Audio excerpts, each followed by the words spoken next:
নমস্কার সবাইকে, কেমন আছো তোমরা সবাই? আশা করছি সকলে খুব ভালো আছো। তোমাদের দিকে ঠান্ডা কেমন পড়েছে? ঠান্ডা বেড়েছে নাকি ঠান্ডা কমে গেছে? তোমরা কিন্তু আমাকে জানিও। আজ হলো শুক্রবার, আমি যখন ভয়েস ওভারটা দিচ্ছি তখন কিন্তু এদিকে বেশ কুয়াশা, চারিদিকে কুয়াশায় ঢেকে গেছে আর বেশ ঠান্ডা। গতকাল ছিল ভৈম একাদশী, মা তো বাড়িতে একাদশী করে। আমি ঠাকুরকে একটু ফল মিষ্টি দিয়ে পুজো দিয়েছিলাম। সারাদিন হালকা পাতলা রান্না করেছিলাম আর সন্ধ্যাবেলায় বসেছিলাম চা, মুড়ি, সিঙ্গারা এগুলো নিয়ে।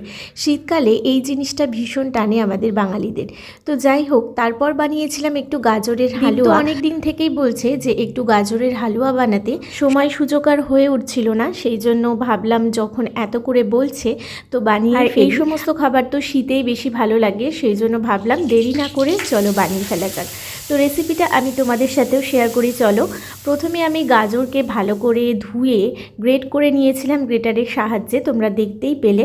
আমি সব ভালো করে লিখে দিচ্ছি ওপরে, তোমরা চাইলে স্কিপ করে ভিডিওটা দেখতে পারো আর এইভাবে রান্না করে দেখতেই পারো।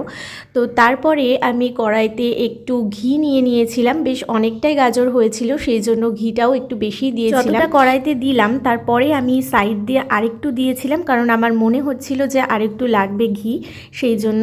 তো ঘিটা একটু গরম হয়ে আসলে কতগুলো এলাচ ফাটিয়ে দিয়ে দিয়েছিলাম, একটু নাড়াচাড়া করে যখন গন্ধটা ছাড়বে এলাচের তখন আমি গাজরগুলোকে দিয়ে দিয়েছিলাম, মানে গ্রেট করা যে গাজরগুলো ছিল সেগুলো।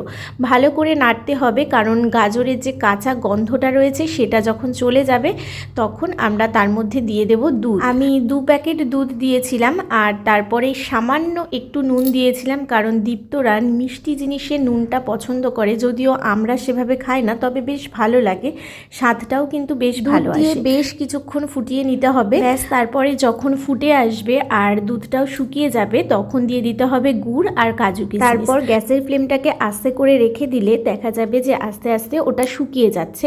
তো এই রকম মাখা মাখা যখন হয়ে যাবে একদম শুকনো শুকনো, তখন নামিয়ে নিতে হবে। আর সঙ্গে ওপর দিয়ে আমি একটু গার্নিশিংয়ের জন্য কাজু গ্রেট করে দিয়েছিলাম, তোমরা চাইলে বিভিন্ন রকমের ড্রাই ফ্রুটস দিয়ে সাজাতেই পারো। তো বেশ ভালো হয়েছিল খেতে, আর এটা ঠান্ডা ঠান্ডায় আমার বেশি ভালো লাগে। তোমরা চাইলে গরম গরমও খেতে পারো অথবা একটু ঠান্ডা করে নিয়েও খেতে পারো। তো কেমন লাগলো এই সাধারণ রেসিপিটা আমাকে কিন্তু জানাতে ভুলো না।